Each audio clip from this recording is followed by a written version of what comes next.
আচ্ছা, পাহাড়ে উঠলে একটা জিনিস বেশিরভাগ মানুষেরই অসুবিধা হয়, সেটা হচ্ছে ভীষণ বমি পায়।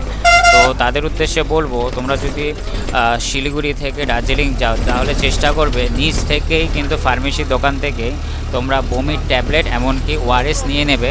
তার কারণ রাস্তায় কিন্তু তোমরা কোনো রকম সেরকম মেডিসিনের দোকান পাবে না, পেলে একেবারে সেই দার্জিলিং। শুধু এটা দার্জিলিংয়ের জন্য না, শুধু তোমরা যেখানেই পাহাড়ে যাও না কেন সবসময় বমির ওষুধ আর ওআরএস সাথে জল ক্যারি করবেই করবে।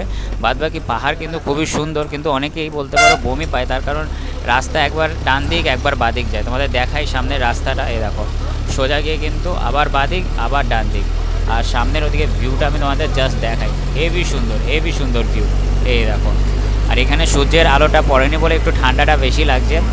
আর যে জায়গায় বলতে পারো সূর্যের আলো পড়ে সেই জায়গায় একটু হালকা একটু গরম লাগে। তোমাদের দেখাই, এই দেখো।